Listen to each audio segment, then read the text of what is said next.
a weird one to talk about for me because there are aspects of it that literally make me facepalm. Like, I was just, ugh! Like, literally, I just did that a few minutes ago. But then there's aspects of it that are really, really good. I don't know what to make of it. I know that I get some flack because people get the impression that every single thing, literarily speaking, for me, has to be some big grand, there has to be some big theme or big character or big plot or big folk, it's got to be some massive literary work. And I'll admit I come off pretty strong in that direction. Fair enough. Credit where credit is due, or blame where blame is due, or however you want to think of that. But I don't think that's entirely fair. I love things that are just fun for fun's sake as much as anybody else does. I'm someone who really, really likes Just Cause 2, just to give you an example of that. But that being said, I still think this episode would have been better if it was a little more serious and the villains weren't Ferengi. Now, let me go ahead and say something that's a little controversial. It's gotten me into some arguments at conventions and whatnot in the past. I like the Ferengi. Go ahead. Yell, rant, scream. I've heard it all. The reason I like the Ferengi is because they're a joke. And sometimes that's portrayed badly. Sometimes they're just awkward and unpleasant. You just want them off the screen. But whenever Trek embraces the joke, whenever they embrace the fact that these Ferengi are a joke, we see some good stuff. And to be completely blunt, Quark, Nog, and Rom are all pretty awesome characters in my opinion. But even ignoring that, I like the joke Ferengi. I like the idea of a mercantile race who is simultaneously very, very capable at what the one thing they're good at. They're basically hyper-specialized, like you would see in Master of Orion, for example. Nolan's, But there's still a joke at the end of the day. I like that. It's something that, culturally speaking, would only work with careful maintenance, and in fact has been disintegrating. DS9 did the most with that, with their society kind of devolving until it got to what happened at the end of the series. And that makes sense. That's logical for what would happen. But I still find it enjoyable when it's used that way in stories. So, hate me if you must. But that being said, I can't take this episode seriously, and it also does one thing that aggravates the hell out of me. I don't like... It does two things, actually. I hate Cassandra Truth. It's just a personal preference. The Cassandra Truth has its own purpose, has its own relevance to storytelling, but I hate it. For those of you who don't know, because I actually had... I mentioned this on stream recently, and someone was like, what's a Cassandra Truth? So forgive me for those of you who know what I mean by this. I'm going to describe this very briefly. Cassandra here... Sorry, fruit fly. Cassandra here knows the truth, that those people that are coming are actually evil. I'm just making something up. It doesn't matter what the truth is, but they know the truth. Everyone else is like, don't be stupid, Cassandra. And none of them believe her. And then, lo and behold, they were actually coming and they're evil, and everyone is taken by surprise by this because no one listened to her. That's a Cassandra Truth. When one character is like, oh my god, it might be this, it might be something serious or real, and everyone else is like, pfft. That happens twice in this episode. Once with Barkley, and once with the Doctor on Voyager. And both times it aggravates the hell out of me. I hate Cassandra Truth because it feels irritating to me. That one person, like people just kind of abstractly decide, we're not going to listen to you anymore. A well-done Cassandra Truth will have someone who's saying something ridiculous or crazy or who is incredible, someone who doesn't have a lot of reason to be believed. And then, oh my god, it was true all along. That's a well done or a better way to do a Cassandra Truth. But in this case, we've got Reginald freaking Barkley, who by this point has already proven that he's on the money like a dozen times in TNG and in Voyager, and maybe people should start to actually freaking listen to him every now and again, like Deanna eventually does. And then we've got the Doctor, who again has proven himself time and time again as someone who, while he has his ego problems, is someone you should probably at least listen to. I mean, good God, people. But anyways, so that's the first thing. The second thing is... and this is just a pet peeve of mine as well. I don't like it when the characters never find out what happened. To explain what I mean by that, there's an episode, I suddenly can't think of the name of it, it's a timey-wimey episode of Voyager, we've already passed it, where Janeway has to go and stop Captain Braxton from destroying the ships, being sent by Braxton, and Seven was recruited. I can't think of the name of it. I'm probably going to get like 70 comments in the comments below telling me what the name of the episode is. But anyways, what I liked about that episode was they didn't do that. Janeway remembered all the times and all the alterations to the timeline. She was allowed to remember them. That would have aggravated the hell out of me if she had to forget it all and it's just like, yep, business as usual. I don't like that. I don't like that when the characters don't remember or aren't aware of what happened. Partially because it just aggravates me. Like I said, it's a pet peeve. But also because it kind of goes against development of character. If the characters don't know what happened, or have no memory of what happened, they just go along as if nothing changed. We, the audience, may know the change, but the characters have no understanding or comprehension, and therefore cannot grow out of that. Now, again, this is something that can be done well, but it really irritates me that they're like, oh, we have no idea why the hologram just suddenly went evil. Someone hit his evil switch. We're back to repression, guys. Now, that being said, I hold out hope. The only thing that salvages that in my mind is I hold out hope that as they dissect the hologram, they're like, oh, he was reprogrammed by the Ferengi to have an evil switch. Well, that explains it. Those are my only real two gripes about this episode. It's actually a really fun, really good episode. I admit I am super biased because Dwight Schultz is amazing. I really am a big fan of Dwight Schultz in everything I've ever seen him in. He does some good, awesome, amazing stuff.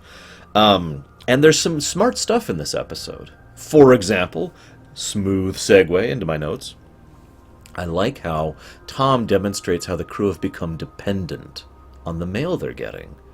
Think about this for a moment. They went for a little under 6 years with no word from home at all. Nothing.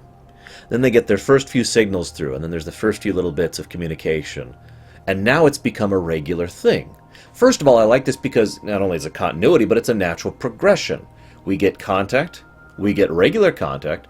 Later on in this season, we'll get a mission from Starfleet. You know, in a fairly interesting episode. We'll get there when we get there. But you know, it's a natural progression of the events. But I also like it because it helps to inform the crew.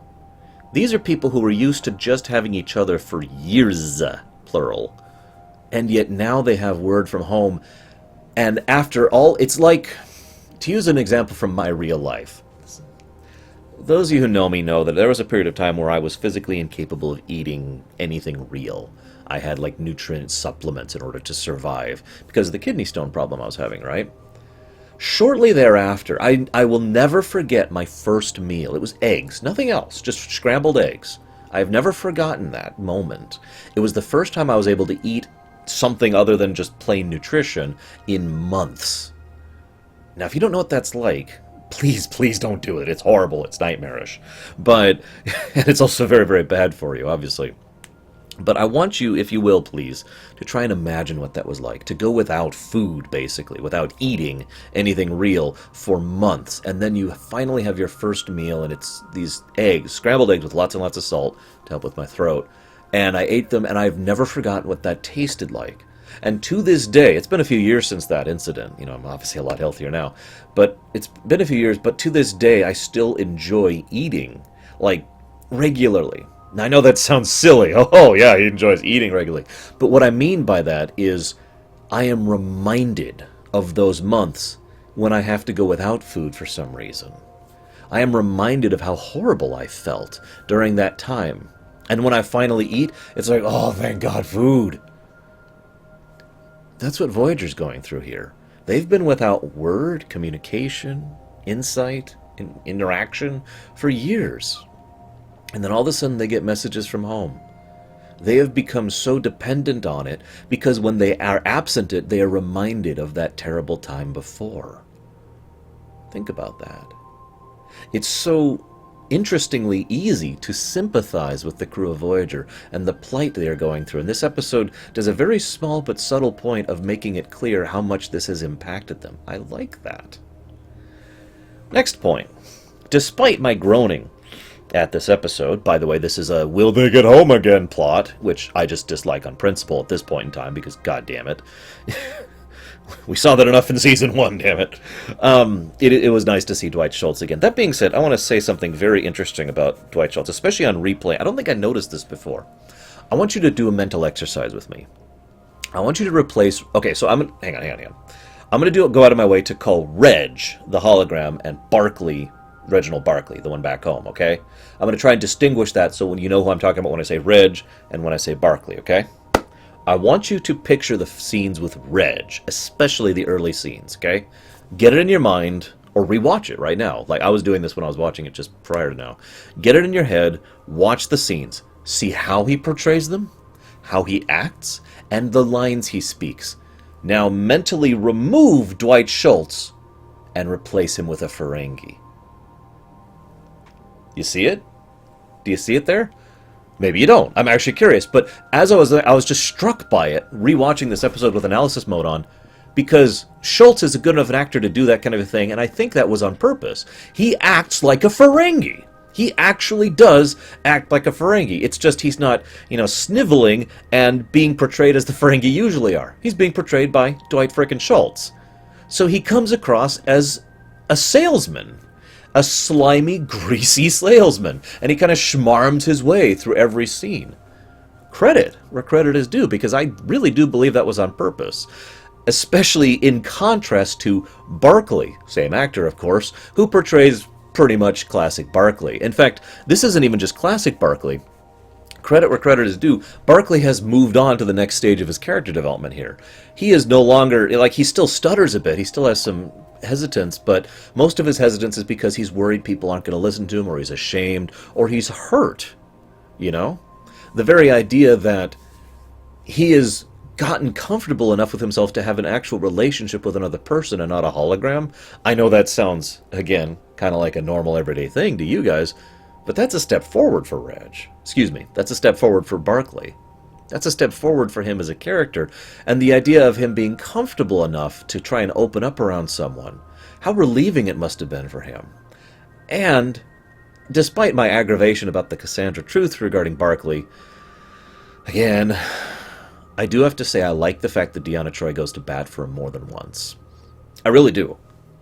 I like the fact that she steps up and says, I'm going to cancel my vacation. I'm going to call off my vacation to try and help you take care of this problem, Barkley. Because A, without even needing her sensitive powers, she can tell this is bothering him. And B, with her sensitive powers, she can tell there might be more to this.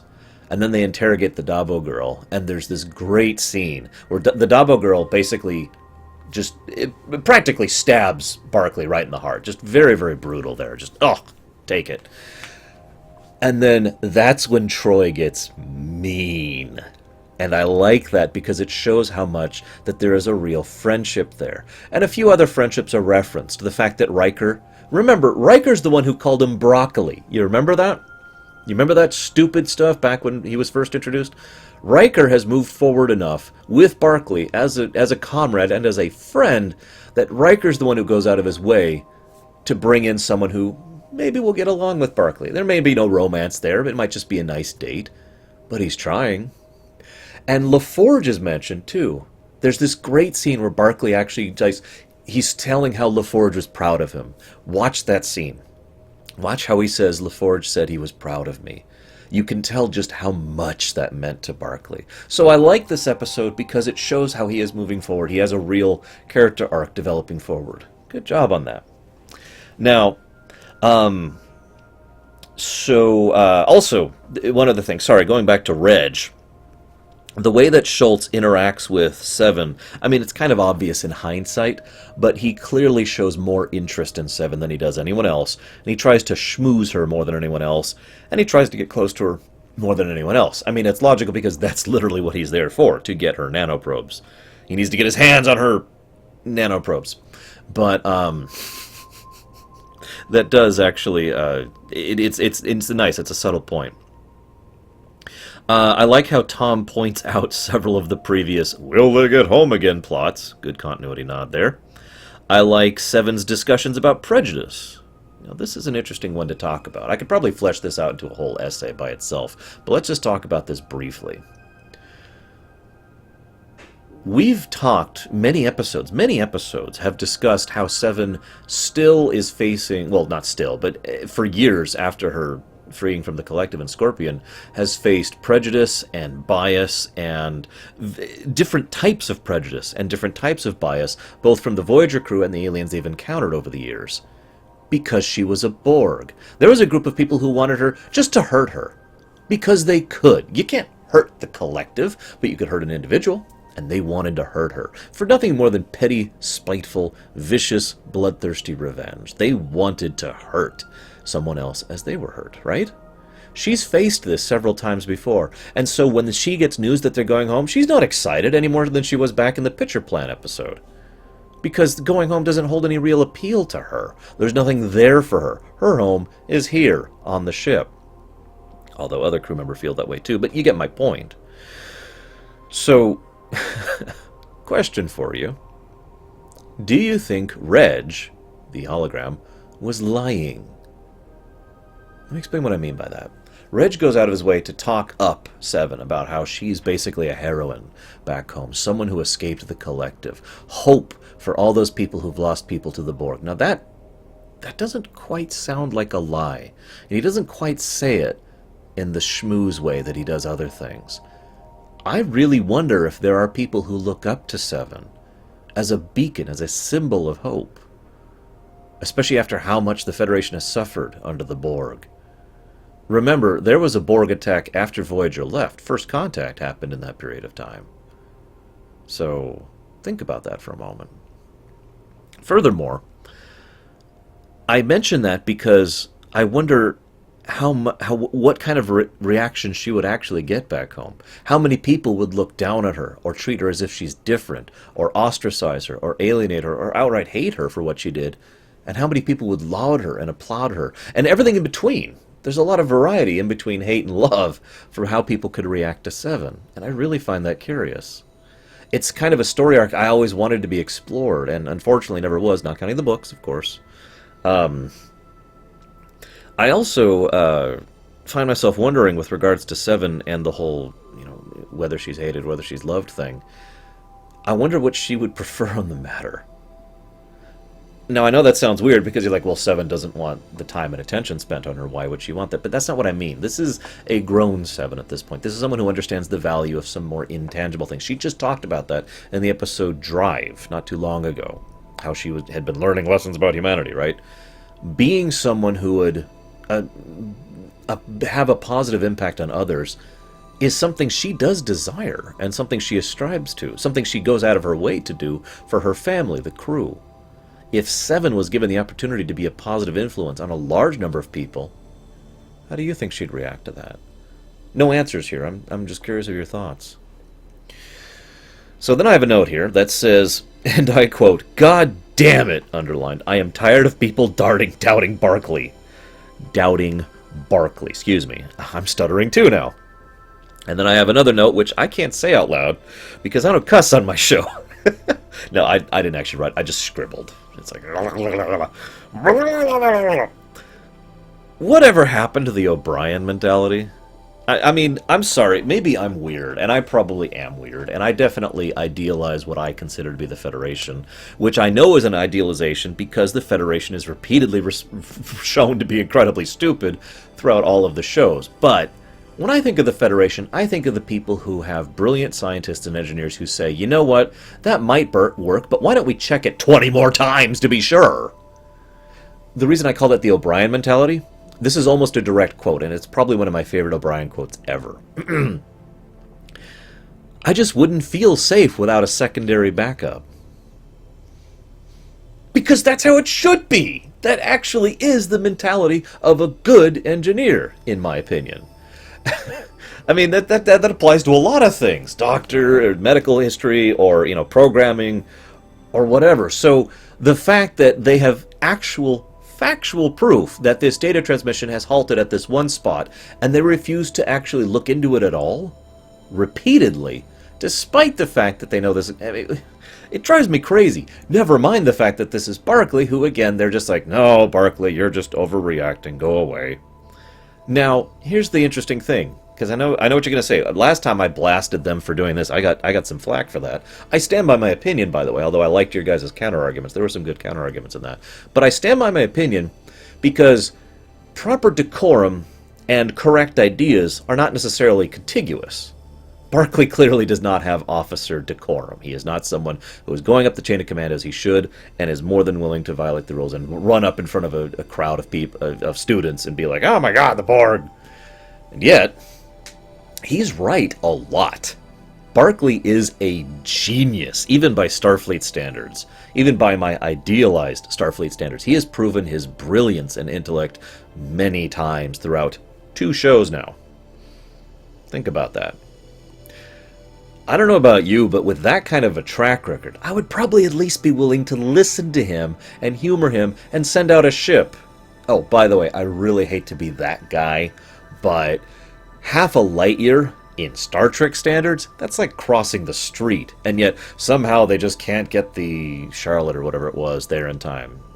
Which I always feel like is an Excelsior for some reason. But anyways, they just can't get the ship there in time for some friggin' reason, even though it's half a light year, or it was like 0.7 light years, but still. I'm sorry, that's a joke. That's not... Half a light year is not a large period of distance in Star Trek terms. Alright, nitpick over. Moving on. So here's a question for you. Speaking of the children, and how they're going there to visit the Pathfinder project. Isn't it... I don't think this was done intentionally at all. But it fits so perfectly it might have been. Because Voyager is a celebrity back on Earth. Think about that for a moment. They really are. There's several hints of this, but this is probably the biggest one. The fact that there's an entire class, that's the word I keep trying to give, a class of kids who are allowed to come in on a field day to the Pathfinder project and have been learning about Voyager back home, back at their class or wherever they're from. Now that makes a lot of sense to me for 2 big reasons. Number 1, we have a Federation ship that's lost way over there but has survived and is coming home.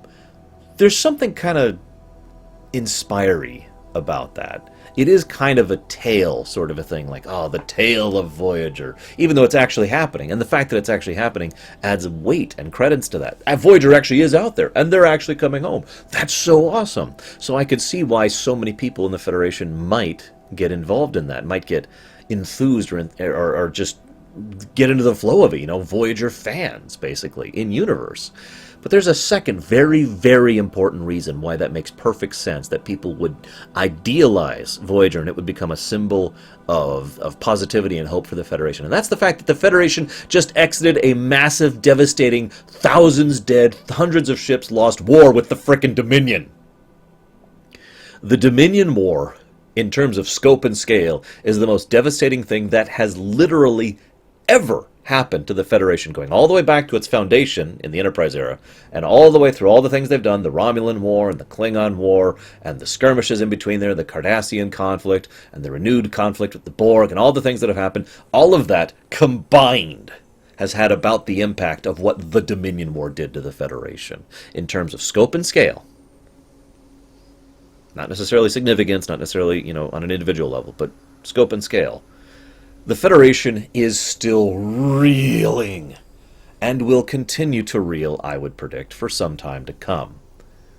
It makes perfect sense that when they have this symbol of hope, of triumphing against adversity, they would cling to that. Why wouldn't they? And then we find out it's the Ferengi. Oh my god. Now, okay, like I just said, I do like the Ferengi. I like the Ferengi when they're done well. I suppose I could say the same about most things. I like blank when it's done well, although coffee exists for a reason. And I understand the Ferengi are coffee for a lot of people. And even the well-done Ferengi, like Quark, for example. But I did kind of facepalm at the Ferengi in this one. It makes sense. Because if you think about it, nanoprobes are very, very valuable. But they kind of have this whole thing about how she clearly, Lola, or whatever her name was, the Dabo girl, infiltrated Barkley specifically, to learn about his Pathfinder thing. Meaning she knew about the Pathfinder and had a reason to go into it to begin with. So either this was a fishing prospect, in other words, you don't know what you're going to catch, you just put out your line anyways, or somehow the Ferengi already knew about the nanoprobes. And considering that she flat out said she was willing to do it for the nanoprobe money, that makes me wonder a little bit. Where did they find out about that? Now, that still makes sense if my theory about Voyager being a celebrity is true, because then knowledge about Voyager, and Seven in particular, would be widespread, which kind of leads back to what Reg was telling Seven. Maybe she really is a heroine to many people, you know? Anyways, I still kind of facepalmed at the Ferengi, and if I'm being blunt, the reason why is because I think it should have been more serious. We've seen what the Cardassians were able to do. Now, obviously, the Cardassians aren't a force right now, but we've seen what they were capable of back when they were taking things more seriously. We've seen what the Romulans are capable of doing many times. And I hate to point this out, but we've seen what the Dominion are capable of doing when they're pushed in this kind of a situation. Wouldn't it have been interesting if this was the beginning of a new arc of trying to subvert the situation, Voyager, the Federation? I'm sorry, this is a very vaguely formed idea, so there would be things that would need to be hammered out, but I couldn't help but be inspired by the idea of, why not make an enemy for Voyager back home? Some group, or some organization, or some people who are opposed to Voyager or want to use Voyager for their own ends in the Delta Quadrant, and are therefore using the Pathfinder project and Barkley and all those things in order to do so. And then having that be a contiguous arc, rather than the Ferengi wanted some nanoprobes because they're valuable. Don't get me wrong, the nanoprobes thing actually makes a lot of sense. I actually wanted to smack Troy, no offense, because it's like, seriously, Troy? She says, why would they want assimilation stuff? That's ridiculous. Why would anyone want nanoprobe technology? Keeping in mind, nanoprobe technology is incredibly useful and valuable, even in the Federation, even in the modern era of Star Trek. They literally were able to bring Neelix back from being dead for, like, what, 40 hours? I don't remember the time, but it was a while. Come on. Now, I also want to give praise to the infiltration that happened. I know that sounds weird, but that is exactly... It's one of the more well-written infiltrations of security I've seen in Star Trek. One engineer was approached by one woman, or man, you know, whatever they're interested in this case a woman, and that person was a fairly lonely individual who liked having someone to talk to. And that engineer, being enthusiastic, would talk extensively about details about their secure work. That is quite literally the definition of a security risk. Babylon 5 actually had a couple of subplots about this exact concept. It's like, look, you're a good guy and all that, but you are literally a security risk that we can't afford, you know? So I think it's very logical that that would be presented that way, because honestly, first of all, Starfleet security is not the greatest in the world, as I've talked about in previous episodes. But second, because it's such an... How do you restrict that kind of a thing, you know? You are not allowed to talk about this even at home with your friends and family. How do you enforce that? You know? I mean, you get where I'm going with this? It doesn't even have to be Barkley. It could be any Federation engineer who was enthusiastic about the Pathfinder project, which I imagine several of them are. You don't even have to be a senior engineer to have access to the information necessary.